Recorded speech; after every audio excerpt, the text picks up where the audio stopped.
Okay, thank you, Giacomo, for the presentation. Like Giacomo already explained, me and I will be presenting the project really briefly. So the overview of the project is the following.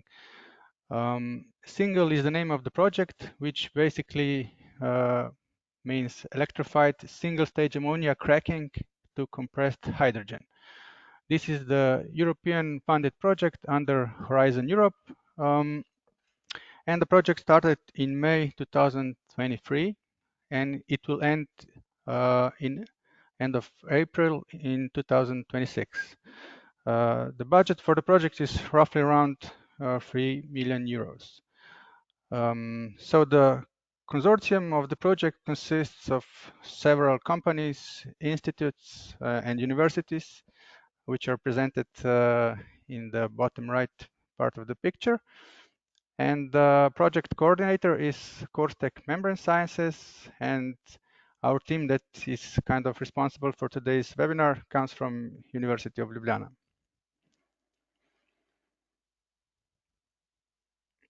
So just briefly in technological terms, what this project stands for, because it is basically related to the technology itself. So the project will deal with this electrified single-stage ammonia cracking to compressed hydrogen.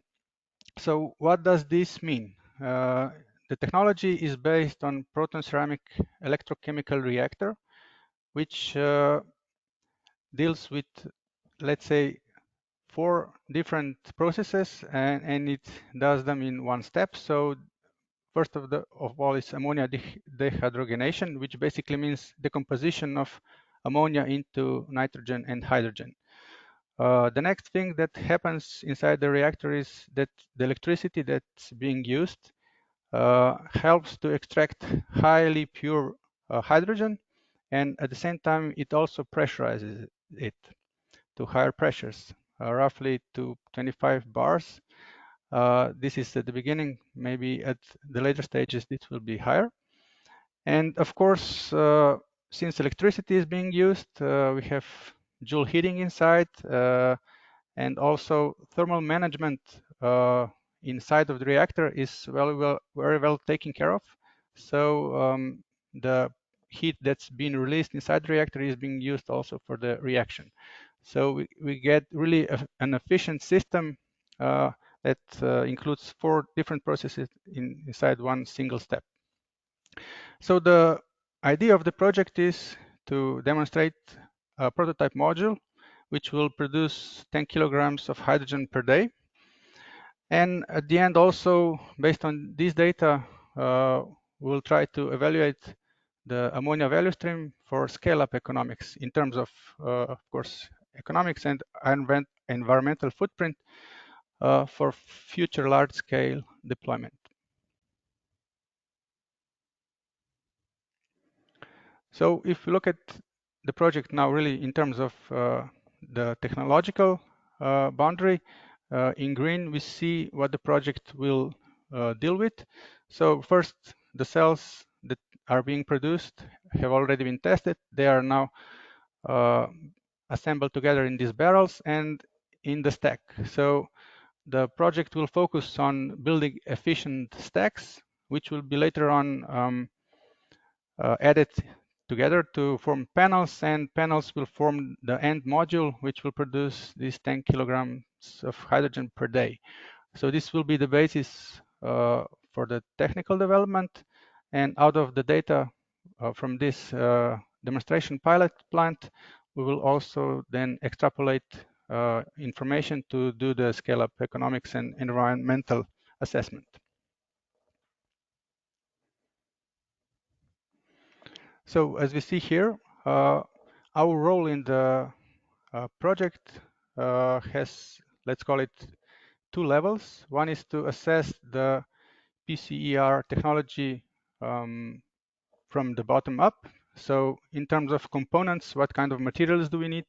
What kind of processes are needed to manufacture those components?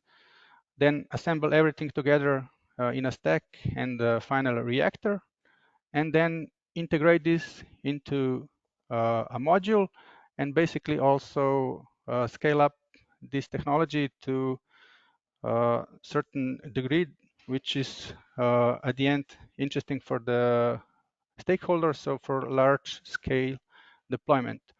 But this part will not be the focus of today's webinar. So if we move on to the next one, on the second level, we will also assess the environmental footprint of ammonia as a hydrogen carrier. Below you see kind of a generic value chain that we developed. So this value chain will help us to encompass various transport and storage technologies, and also at different scales. So with this, we can evaluate different methodologies of transporting ammonia, and also storage, how to store the ammonia, and also what is the effect of the reactor that will at the end decompose this ammonia into hydrogen and give it to the end user. Also, this generic value chain enables us to evaluate different energy vectors for comparison to ammonia. So we can do ammonia analysis and also natural gas and even pure hydrogen. So having this generic value chain will help us also to do the sensitivity analysis and comparison between different energy vectors. And in terms of the project overview, this is all from my side. So now I will leave the floor to Mitya, who will now start explaining more in details the life cycle assessment methodology. Hello from my side. Yes, since we want to evaluate environmental performance of our value chain, we need to address, of course, methodologies that we will use to do that. And today webinar is focused in comparison when using life cycle assessment methodology and RED III directive and methodology that it is included in this directive. But I will just, let's say, briefly introduce life cycle assessment methodology as a tool to make or to assess environmental performance of different technologies, processes, and also value chain. Yuri, you can move forward. So basically, what is life cycle assessment methodology? Is for assessing environmental impacts associated with all stages of the life cycle of the product, processes, or service. You can see here some basic scheme of one technology that we can assess environmental impacts in different parts of the lifetime. So basically, the aim is to document and also improve the overall environmental profile of the product or technology. To do that, that includes a throughout inventory of the energy and materials required through the value chain. So basically, all the mass and energy balances are required with all the efficiencies, all the waste flows, etc. when doing things really, really exactly. And at the end, the methodology enables to calculate the corresponding emissions into the environment. And later we will see that we actually don't address emissions at the end, but we have environmental impact indicators. So basically, what life cycle assessment, how life cycle assessment is done is the main steps are 4 steps. So maybe before that, we should stress out that that is standardized methodology according to ISO standards. So basically, already back in 90s, is a part of holistic life cycle sustainability assessment, where we can, on the same inventory produced in the life cycle assessment methodology, also use this inventory to do a life cycle costing, and also in the last a period of time social life cycle assessment. So based on the same inventory, it is scientifically a recognized methodology, and it is more or less mandatory in all EU-funded projects. It consists of four steps, main steps. So after, let's say, a very good goal and a scope definition that you will later see in our, let's say, a single case, we go to the life cycle inventory part, where we basically gather all the data about value chain. And this data collection is actually the most time consuming, and in like in experiments, building the experimental rig of everything. Then we use, of course, also in the appropriate software tools, desired or life cycle impact assessment methodology, where we transform mass and energy balances in the first emissions, calculated emissions, and in the last step in the environmental impact indicators. Basically, going to the interpretation is in all steps, because this is very iterative process, and link back with the scenario analysis back and front to really at the end clearly make those let's say conclusions that are related to the goal and scope, and also linked to the audience that you are addressing with the life cycle assessment. So what are the possible use of the life cycle assessment? So basically the most appropriate and most simple use is the comparison of the products, value chains or services. So this is, let's say, one of the simplest and most efficient way, but we have also other things where we can use maybe eco design of the product, where we go with different approaches from the, let's say, going from our reference case product, and then include some eco design steps, some actions, how we design the product more in terms of the using eco design wheel in different parts of the system. So on the product component level, product structure level, or product system level, and then we use the LCA to approve if this activities actually did some good environmentally wise or not. Then we can also use the LCA in eco-labeling. We all know the EDP, Environmental Product Declaration, and Product Environmental Footprint Declaration, that are two emerging in the UA as two eco-labels that sometimes should also be there for our products if we want to sell them, or even mandatory in some, let's say, distribution value chain. But also part of that, we can also use that for some establishing the guidelines for the industry policymaker, or do some strategies in the end of life phase. And least at the end, also to use this methodology to calculate emission factors that we are using in other methodologies, like calculating the overall carbon footprint of some company, where you use in scope 3 many emission factors that are actually obtained by the life cycle assessment approach. Going, let's say, more detailed how this is usually done, we used some specific tools, softwares that are, let's say, here are some listed: Sphera, OpenLCA, CIMA Pro, Triac software. So specific knowledge is needed, and specific software linked also with some fees. But more important is that we have link with this software with specific generic databases.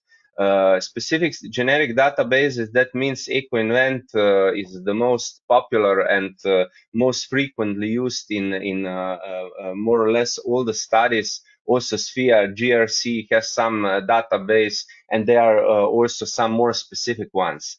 What the generic database mean? That means that when you are addressing some process and it's already in the database, that means that you have all the data and all the emissions that you will calculate later and environmental impact indicators already packed in this process. So this database that is quite, let's say, huge database already include, for instance, if you are using 1 kilogram of one specific pipe from the steel, so all the processes packed in this 1 kilogram of steel pipe are already there to the cradle, let's say to the back to the cradle. So you are dealing in the modeling with just your process, but all upstream emissions are already packed in these generic databases. This is actually a huge plus of using the life cycle assessment approach, because you have all the upstream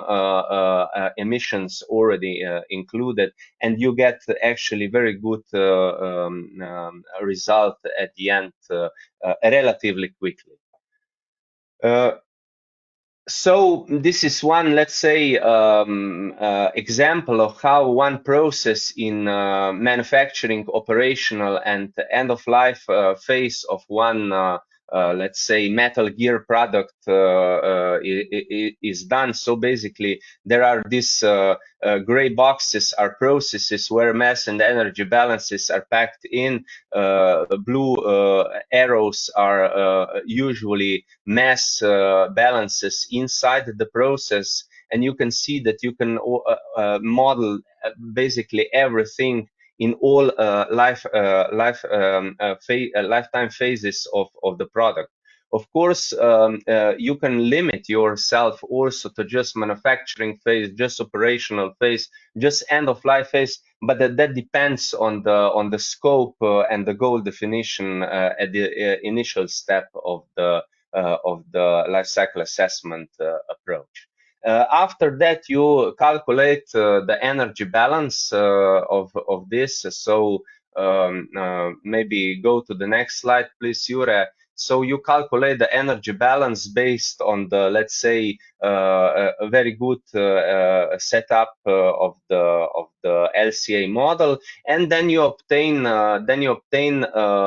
usually according to the life cycle impact assessment methodology that you choose. There are several of them. Here we have, let's say, CML 2001 life cycle impact assessment methodology indicators. You can see that we get in the life cycle assessment quite a huge number, and CML 2001 is actually very robust methodology where you don't get so many environmental impact indicators, but still much more than in GHG protocol, where we are dealing, let's say, with just the carbon footprint. And you can see here many indicators. And what is very positive in the life cycle assessment, that these indicators are showing you the environmental profile of your product, let's say, from different point of view. There are some indicators that are showing the influence of your product process or technology on the global scale, let's say globally. And we all know, of course, global warming potential, that is the most used one. But we can see here, let's say the green one are, let's say, the global impact. They are showing the global impact of your technology.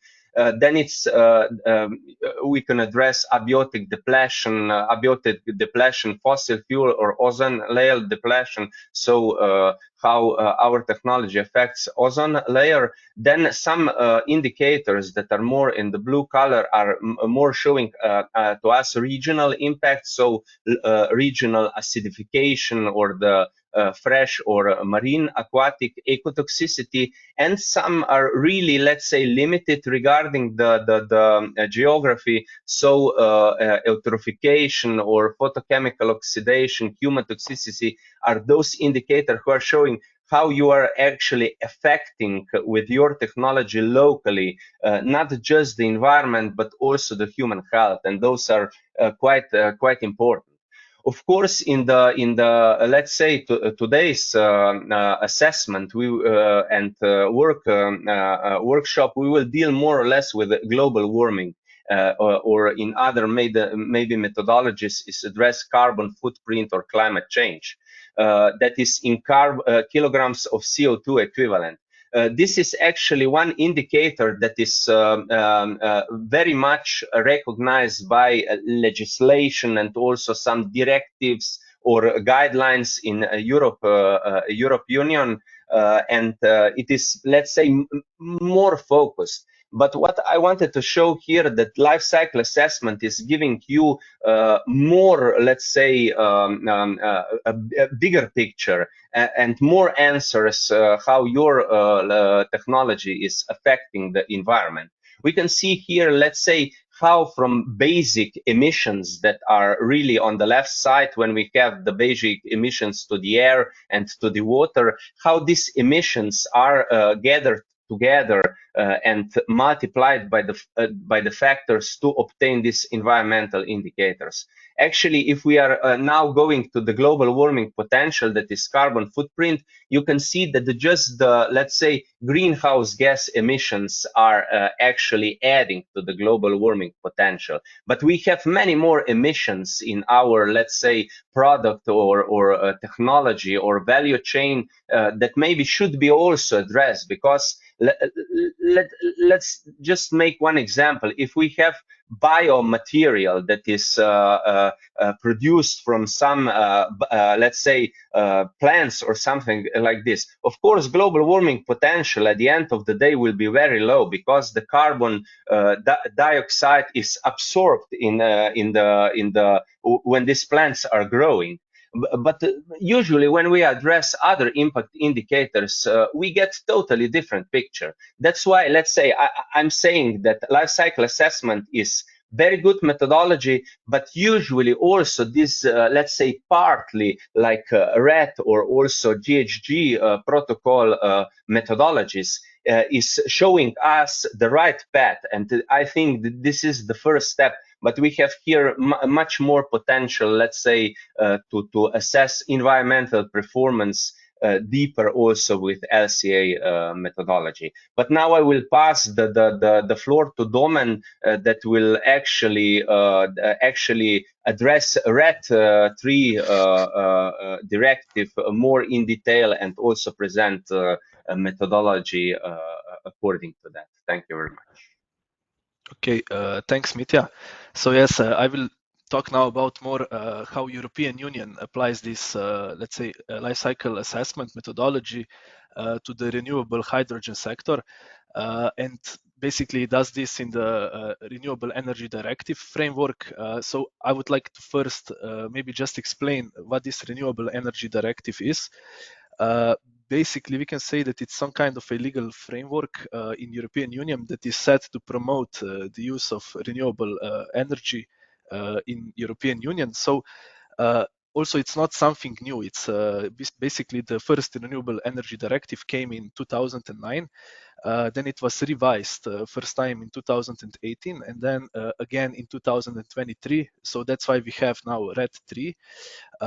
And basically, with every revision, the purpose is to make the targets even more ambitious. So we see that the new targets for renewable energy in Europe are now that by 2030 we should have 42.5% of renewable energy in end use, while we see that maybe in 2022 we only had 23%. So this means that there will be there should be a big increase in renewables in the next 5 to 6 years, and of course because of that, also the new Renewable Energy Directive is now specifically targeting as well hydrogen sector, and is giving new targets specifically for hydrogen. So if you look at those targets, basically for industry, the new target by 2030 is that 42% of all of the hydrogen use in industry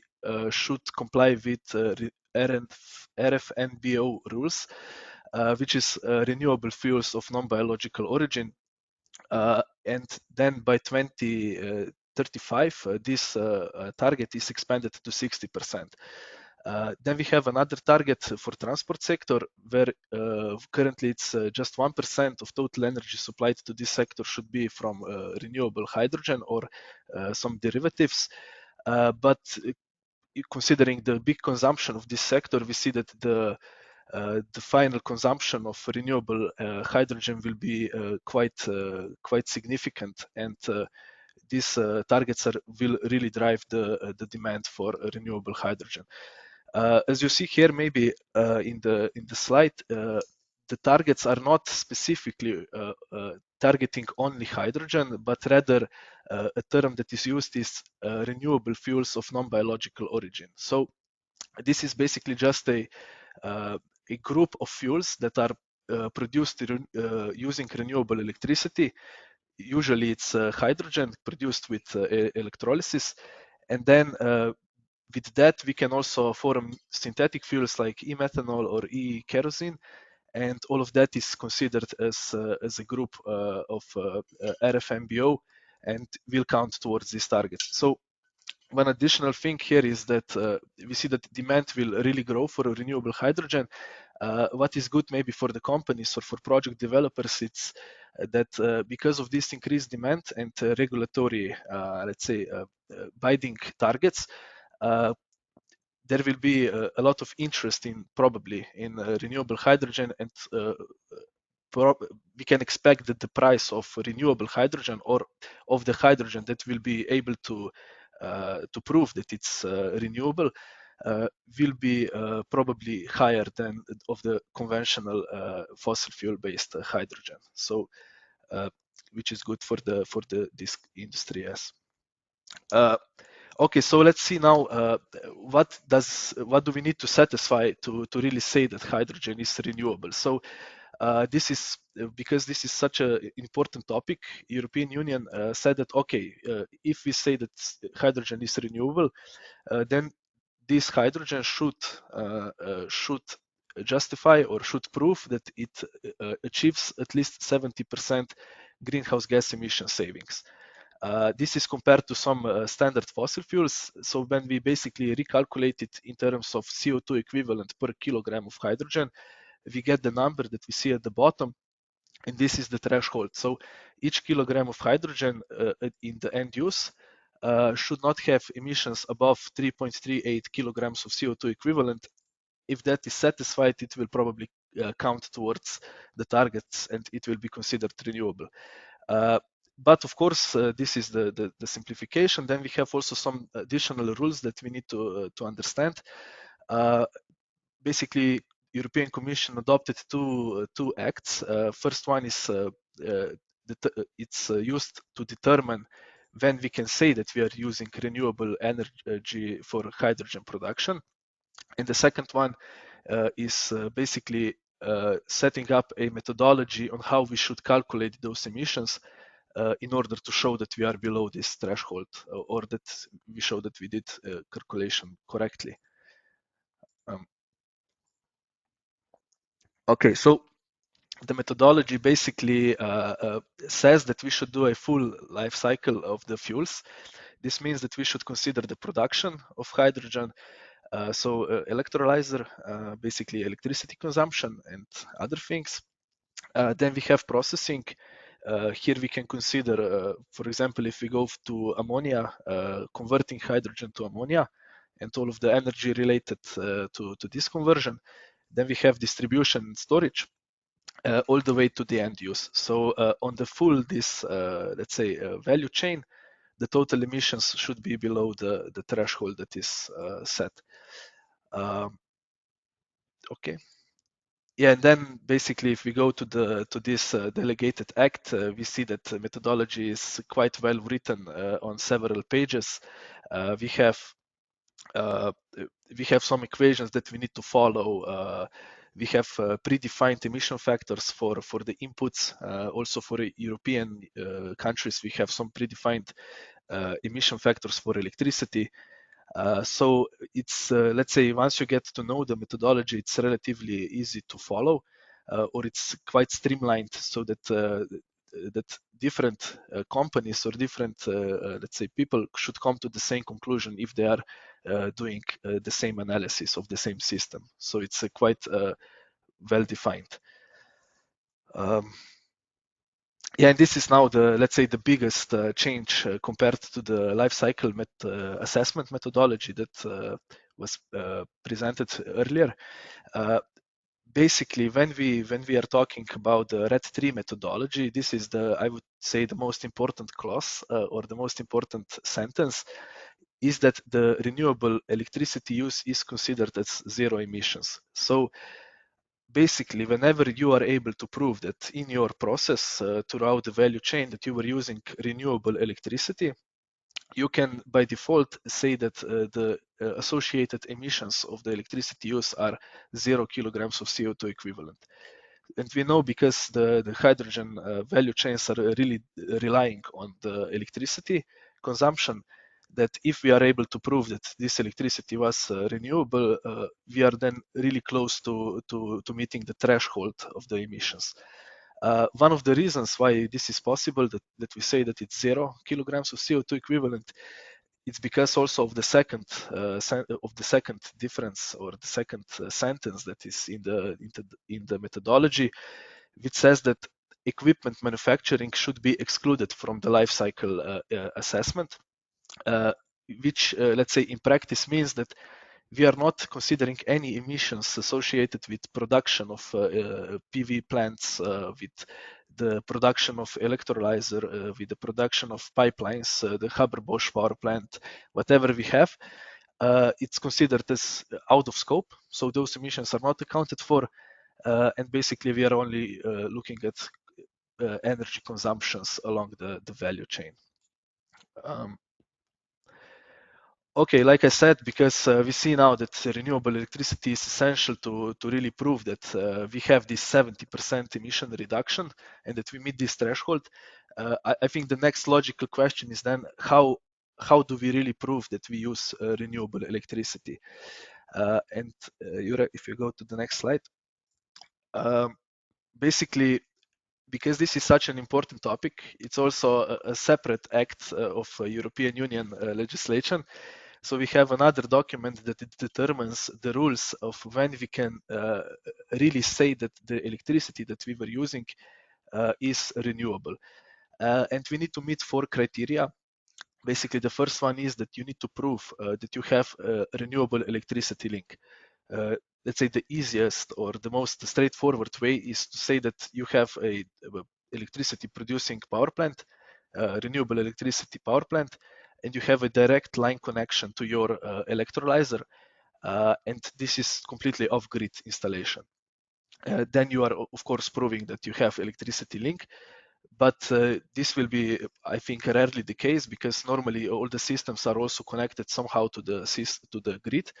And in that case, you need to prove that you are using renewable electricity basically with some kind of contracts like power purchase agreements, by purchasing guarantees of origin or any other market instruments that are, let's say, reliable. If you go in this direction, that you use electricity from the grid and you have contracts, that is not yet enough. You still need to justify 3 additional criteria. The first one is additionality. That means basically that you need to install new renewable energy capacity in order to produce your renewable hydrogen. In practice, what that means is that if you plan to start producing renewable hydrogen in 2026, you cannot say that you will do that with electricity that is coming from a power plant that was started in 2015, because in that way this power plant was not built with the purpose to support your hydrogen production. So there are some caveats to this rule, but basically you need to show that new capacity was installed specifically for hydrogen production, so that we don't have this cannibalism effect or something like that, that we are using this electricity that would otherwise be used elsewhere. The second, this is, let's say, easier to the second rule is the geographic correlation. This one is easy to satisfy.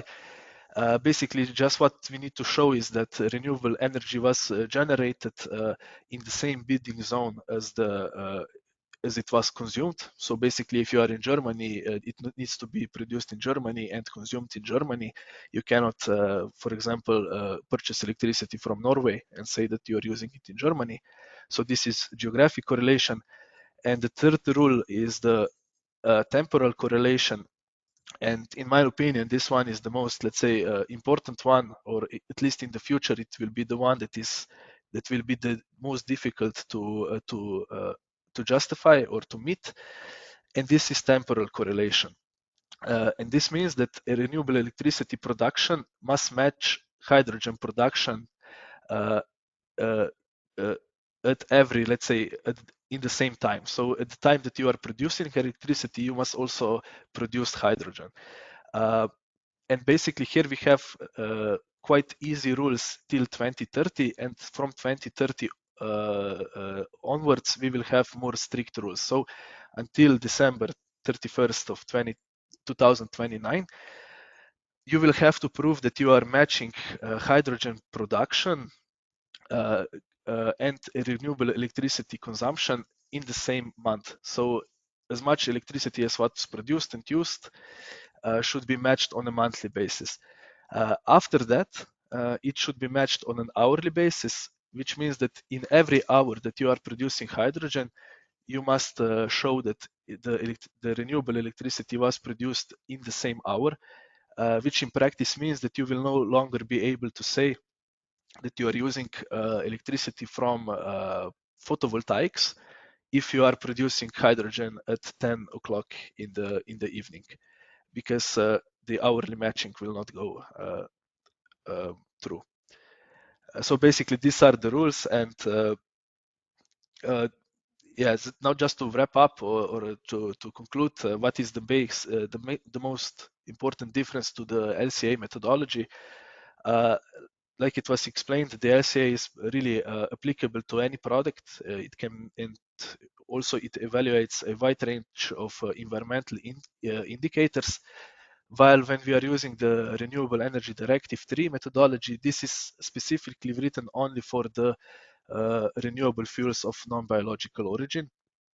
And we can only assess the greenhouse gas emissions by using this methodology.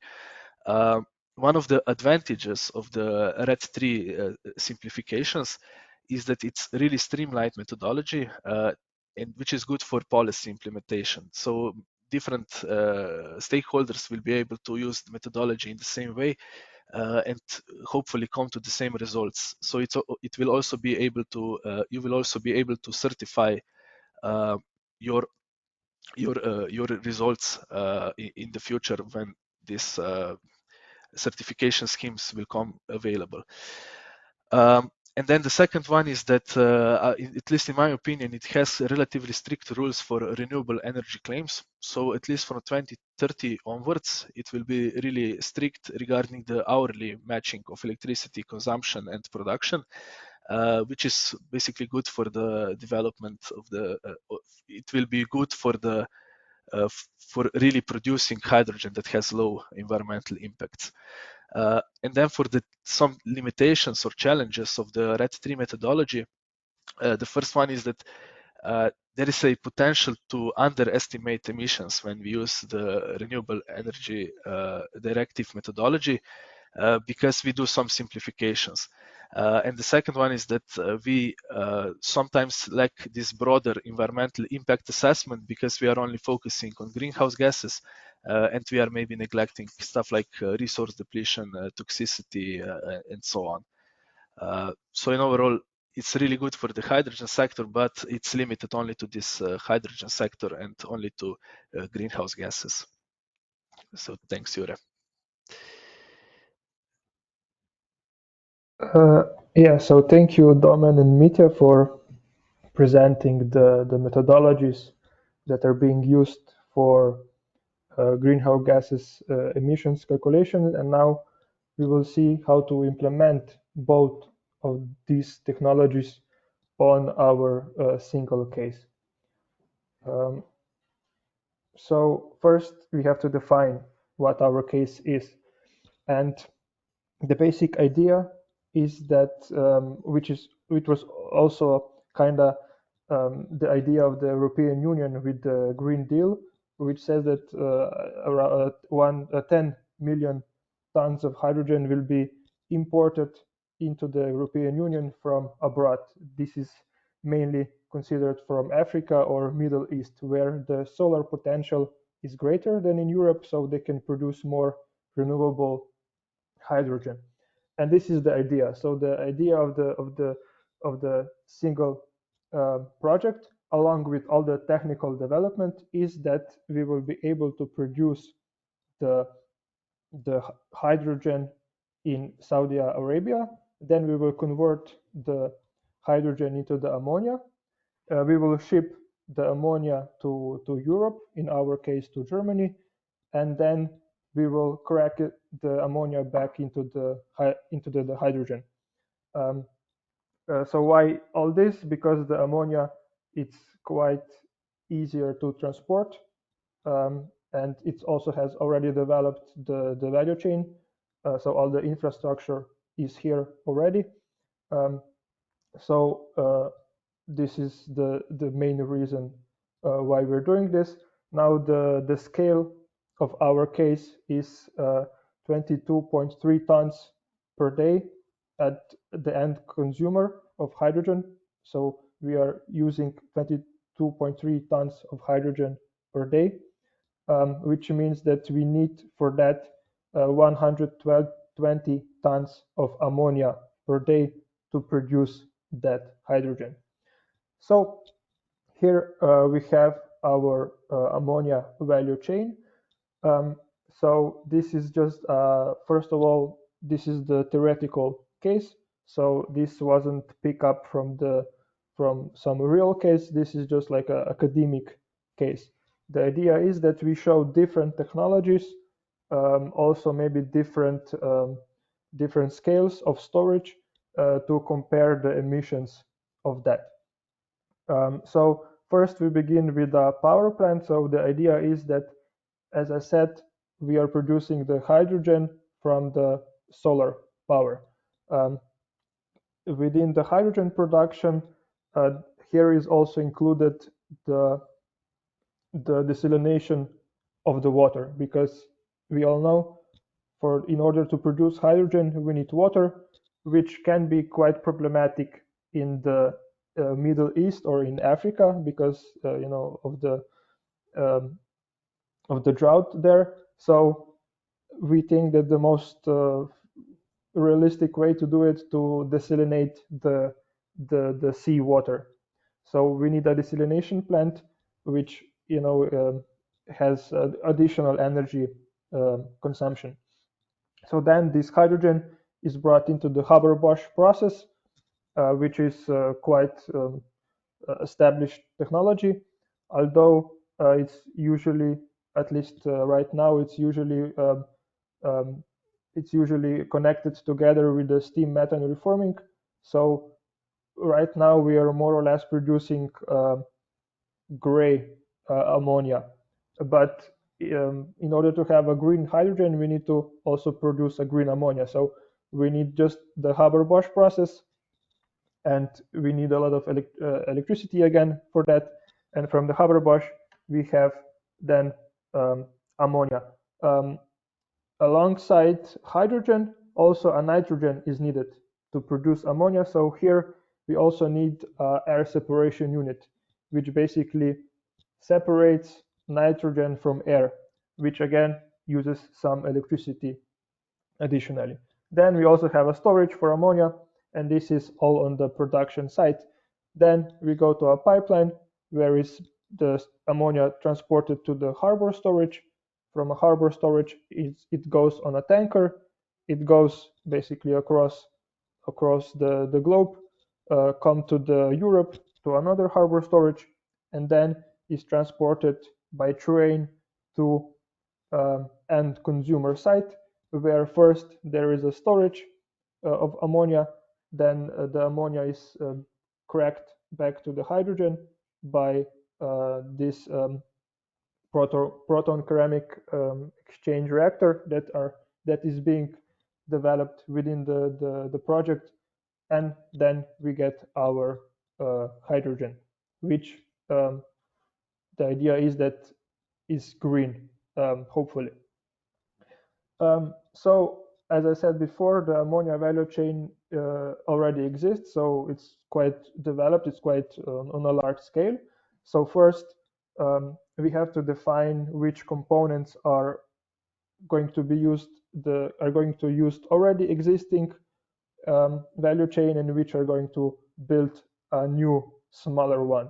So this so basically the production site and the consumer site along with the train, this is going to be like a new value chain on much smaller scale.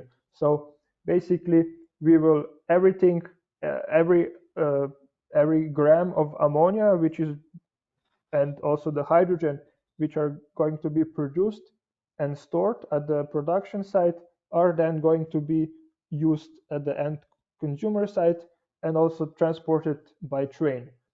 But when we go from the storage on the production site to the pipeline, we will basically enter a much like a global scale of the value chain. So basically this pipeline won't transport just our ammonia, but will transport basically like a whole bunch of ammonia like from other production sites and so on. And the same is going to be with the tanker, and also the harbor storage is going to store not just our ammonia but also ammonia from other production sites, which is going to be used all over the Europe or all over the globe. So this is quite important, especially in order of the scale, like how big the storage is, because we won't use that much ammonia, so the storage can be smaller. But for the harbor storage, you're going to need a huge one because it's a large scale. You supply multiple consumers, so you need a much bigger scale. Next, what you also have to define is the geographical location of our value chain. As I said before, the first half of the value chain is going to be in Saudi Arabia. So basically, all the production site is going to be there, also the pipeline and the harbor storage. And then the tanker will transport that to Germany, where additional harbor storage is going to be, and all of the value chain until the end consumer is assumed to be in Germany. So why is this geographical location important? Especially because of the emission factors of energy sources that are being used. We all know that Saudi Arabia, or basically each country, has a different electricity mix or energy mix in general. So it's quite important to know where exactly are we using electricity, where we are modeling in the LCA. So with that in mind, actually we won't have for the Saudi Arabia the whole value chain on the electricity mix from Saudi Arabia, but we have, for the first part, we have our own, let's say, power plant, which has green renewable electricity, and basically supplies all of the hydrogen production, all of the ammonia production, and also the storage. So all the electricity needed for that is being produced by the photovoltaic power plant. This is just a theoretical case. So of course, you will need a huge power plant in order to have this much electricity. But yeah, this is just a theoretical case, so keep that in mind. And if I now go to the difference between the LCA and the RED methodology, or the calculations, basically what we want to know is the emission factor of the electricity. And as was already presented by Domen, by the Renewable Energy Directive, the emission factor of the renewable energy source is 0. So we won't have any emission until we reach the pipeline, basically. But in the life cycle assessment methodology, this is a bit different because we have a bit larger scope. So we have some emissions allocated to the production of the power plant, and so on. You will see that this is quite low, so the emissions won't be high, regardless of the high consumption of energy, but still they won't be zero as they are in red. So then we have the pipeline and the harbor storage, which are supplied by the Saudi Arabia electricity mix. As you can see on the graph, Saudi Arabia electricity mix is it's basically all fossil. So the majority is produced by the natural gas, and basically the rest is produced by heavy fuel oil. You can see that there's less than 1% of renewable. So you can imagine that the emission factor is going to be quite high, which are the case. So here also the red doesn't have zero because the emissions from the upscale of the fossil fuels are included along with the direct emissions, so along with the combustion of those fuels. So yeah, we have quite high emission factors in both cases. And then in the last part, we also have, in the last part of the value chain, we have the German electricity mix. So here we again have a bit different different sources of electricity. Here we see that Germany has a much higher percentage of renewable sources, but still it has quite a lot of fossils. So the emission factor will be much lower than in the case of the Saudi Arabia, but still compared to the emission factor of the PV plant, those emissions are basically 10 times higher, or for the LCA calculation. So now the question that occurs is why is basically the difference between the emission factors. So first difference between the LCA and the RED III is that they are using a different methodology. So the RED III uses the characterization factors from assessment report 5, and so here in the LCA you can select different methodologies. We have selected the environmental footprint 3.1, which is basically supported by also the European Commission, so it's quite usually selected for the European projects. And this methodology uses the characterization factors from assessment report 6. I hope that everyone knows what assessment report is. So basically the EPCC defines the global warming potential factors, and they do it annually. So they updated it, and basically the assessment report 6 is an updated version of assessment report 5. So the characterization factors, so basically how much of the weighting of the greenhouse gases compared to the carbon footprint is a bit different for the LCA methodology in this case, and between the RED III.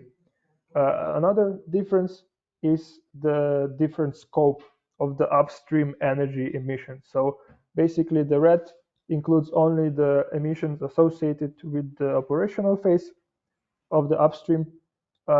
So yeah, only the energy used in those processes, while the life cycle assessment includes also the emissions from the production of those processes. So we also have the included emissions from the production of the PV panels, of the the refinery, and so on. So when we have defined our system boundaries, and everything, we can set up the inventory. The inventory is the same for the life cycle assessment as it is for the RED III, because in both cases we need the mass and energy inputs and outputs of the processes.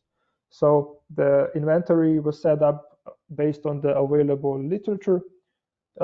This again is just the preliminary inventory, so it's just like a theoretical case. The values are normalized to 1 kilogram of hydrogen output. So we basically defined all the electricity consumption on the yearly in 1 year, and then we divide that with all of the hydrogen produced in the 1 year in order to get these normalized values, just to get the idea for the comparison. So the comparison is going to be much easier, so that we can see which process needs how much energy to produce 1 kilogram of hydrogen. And as we can see, the most energy consumption is for the hydrogen production. So this is basically the electrolyzer, which is normal, like we expected that. Quite a lot is also produced, also consumed by the Haber-Bosch process, so the ammonia production, and the last stage, so the proton ceramic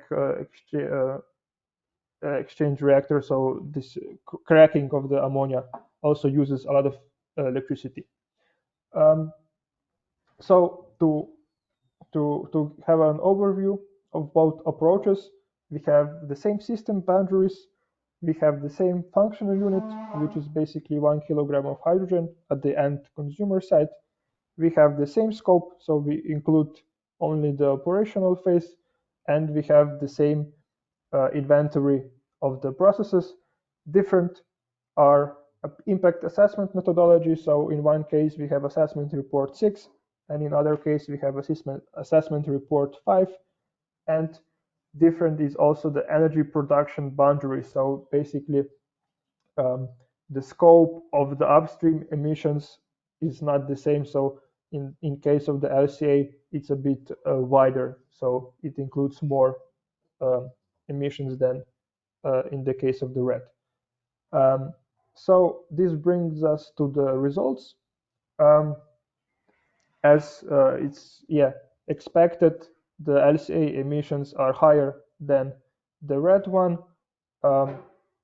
And the other thing is that you see right away is that the PCER is the main hotspot of our value chain. You can see that for the RED, the hydrogen production and ammonia production don't have any emissions, because we have a solar power plant there, so those are zero, and in the LCA those are not zero, so we have some emission here. So on the first, and if you would just look at the results, you would think that the PCER is also the most energy consuming process, but because of the different emission factors, this is not actually the case, as was presented in the inventory. So PCER consumes a lot of electricity, but not even close as much as the electrolyzer needed for that. But because the electricity is green, is renewable, in the case of the electrolyzer, we don't have any emissions, or in the case of the RED, or in the case of the LCA, those are really, really low. So now also if we look back at the RED III directive threshold to see if our hydrogen would be treated as a green one, we can see that based on this defined value chain, this unfortunately is not a green hydrogen, so we exceed the GHG emissions by 0.6 kilogram of CO2 equivalent. But we have one major hotspot, which is the PCER, which basically which means that this process have the biggest reduction potential. But not this process itself, but basically the electricity that is powered, that powers this process. So in our case, this was German electricity grid mix. So if we can basically reduce the emissions associated with this cracking process by 21%, we would achieve the threshold. So what can be done in this regard? First, you can purchase the renewable electricity certificate, which is aligned with the RED III requirements, which has been presented by Domen. Another thing is that you can basically implement PV panels on the roof or on the site of the cracking. So you have this direct line of the renewable electricity. This can be also a major reduction. Another case is that you basically move the hydrogen production to another country which has a lower emission factor of its own electricity grid mix, as it has then Germany. So I don't know. I would guess out of my head, like France would be, I would say, better, or let's say Norway. Norway would be great. I mean, they have really low emission factor. So in Norway, this I would say this value chain would give us green hydrogen. Another important thing to emphasize is that in the future, for the European countries, and of course especially Germany, is expected to basically they are working quite hard to include more renewable sources. So they're building new wind turbines, new solar power plants, and so on. So in the future, the emission factor of the Germany and in general in the European countries will be lower. Now the question is will it be lower enough to reach the threshold? I don't know. We will see. So the final remarks, just to sum it up, the Renewable RED Directive methodology applies only to renewable fuels of non-biological origins. It's addressing only the global the GHG emissions, and it has a streamlined methodology for policy implementation. Life cycle assessment, on the other side, is applicable to any product basically, or any process, or any value chain, or whatever. It has a wide range of environmental indicators, not just the climate change. It's standardized by ISO. However, it still allows quite flexible definition of the scope and of the system boundaries, as it was also presented today. So we just kind of say that we defined the definition of our study was just the operational phase, but within the life cycle assessment methodology, we could extend that also to the production phase and also to the end of life phase. So it offers quite a lot of flexibility. So yeah, this is everything from our side. Please subscribe to the newsletter, and yeah, basically be the first to find out about new developments of the project on the environmental level, also on the technical level. So yeah, this is everything from my side. Thank you so much for your attention, and please, we are quite happy to answer any of your questions.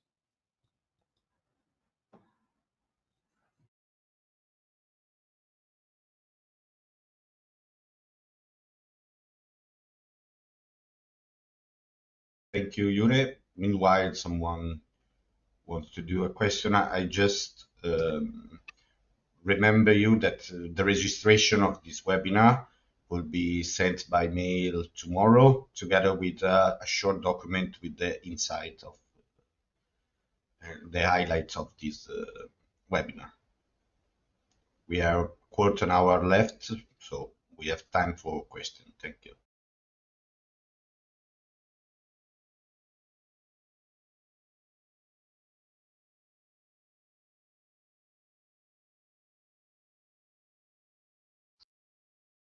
Okay, we have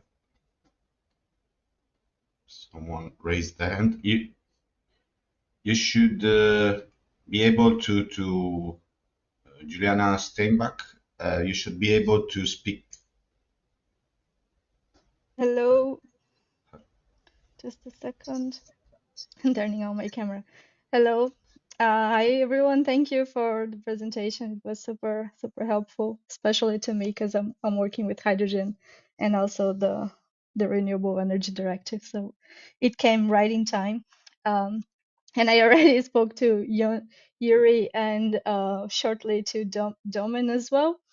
And I was wondering, with this temporal correlation restriction for hydrogen production, when you shorten the time frame from monthly a timely allocation into an hourly one, how much do you expect to increase the PV capacity located near your hydrogen production site in Saudi Arabia?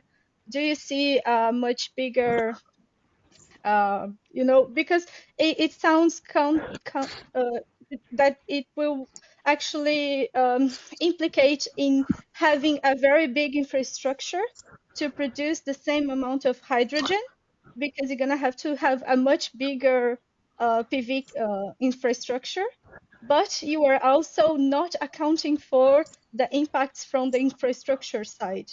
So I know that the infrastructure is not the infrastructure when it comes to renewable electricity is the main source of impact. During the production phase, there is no impact, so the entire impact comes from the infrastructure, and you are increasing the infrastructure, but you are still not considering this impact. So how do you see these changes between the LCA and the Renewable Electricity Directive methodology in regards to this increase of PV capacity? If I may comment maybe first, so I completely agree with you that let's say when we will increase, when this will be more strict, so that you need to match it on an hourly basis. That means that either you start oversizing the system so that you really can store everything in batteries, in heat storages, I don't know. So you need to invest a lot into the infrastructure. Or the other alternative is probably to produce less hydrogen, so that your utilization factor goes down. So neither are good for the emissions. But yes, the methodology is like it is, so the emission factor will still be zero, right?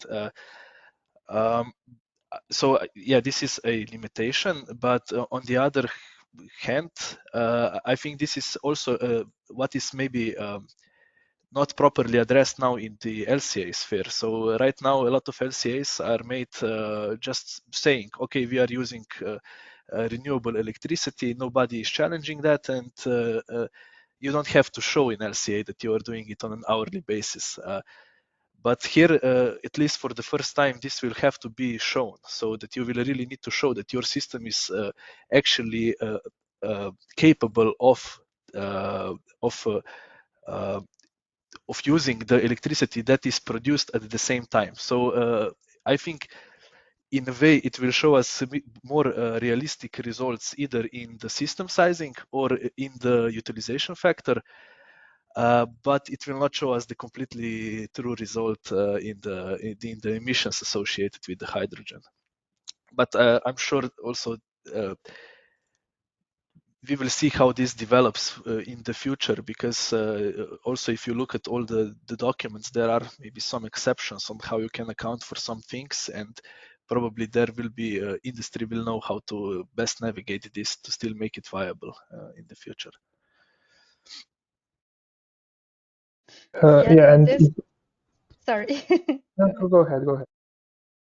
No, I was just going to say that was exactly the point that I wanted to get to reach. The fact that none of them are completely okay, but they can be complementary, and the fact that we have the Renewable Energy Directive framework. It doesn't mean that the same framework and the same hourly correlation cannot be applied to LCA.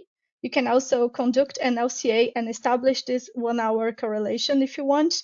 The LCA framework allows you to do this. It's under its scope, and we also have nowadays the tools that enable us to do this. We are doing this in the project that we have just finalized using Brightway and LCA Algebraic and some Python open source programs that have helped us into looking into this.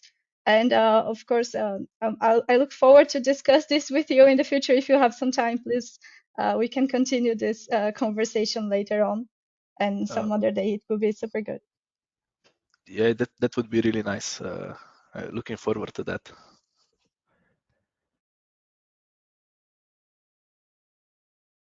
Yeah, and I just wanted to say that in the single case, so for this case, this is like a purely theoretical case.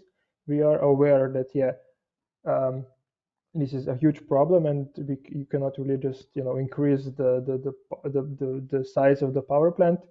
So we know that, and we will do some sensitivity analysis within the project. This is expected.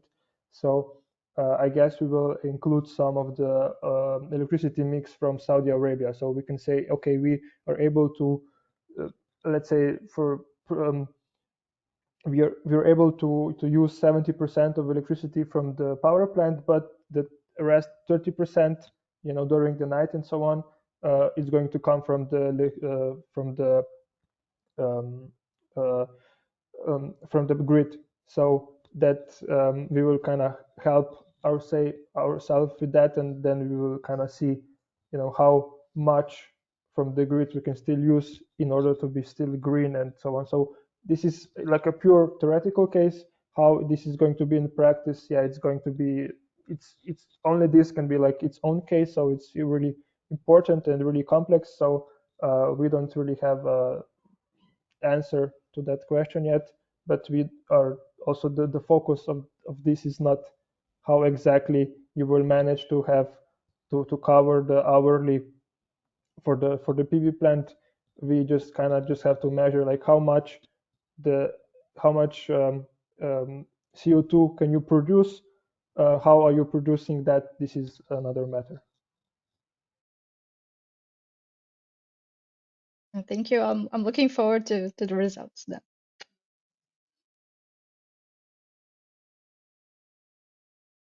Thank you, Juliana.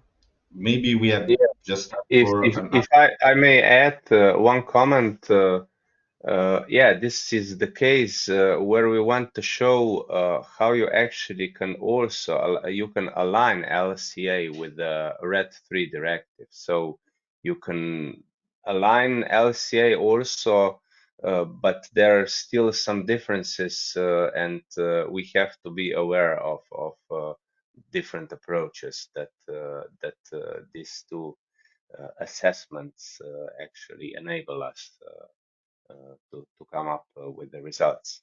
But when let's say going in the studies and try to go to the threshold that is inside the RED III directive, of course, going with the LCA, you are already on the wrong side because you are overestimating, or the target should be a bit higher because you include also a lot of upstream emissions in the calculation. That was the base point, or what we want to actually show today. But we are aware that actually going to the real system, it will it will took more efforts and also some combination of dynamic energy system modeling and including that into the environmental assessment that of course will be a challenge, but I think it's doable.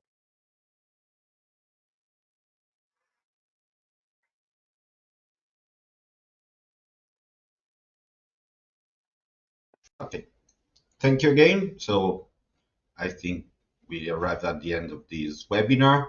Please follow us, subscribe to the newsletter you correctly suggest in the last slide, and follow us on LinkedIn, on our channel on LinkedIn to stay updated. We will organize other webinars during the next month, so we hope to see you again in our next one. So I really want to thank all the panelists, Domen, Jure, Andrei, Mitya, for this very, very interesting hour.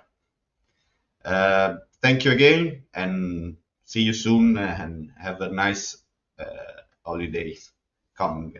Okay? Thank you again. Thank you, and bye-bye. Thank you. Thank you. Bye.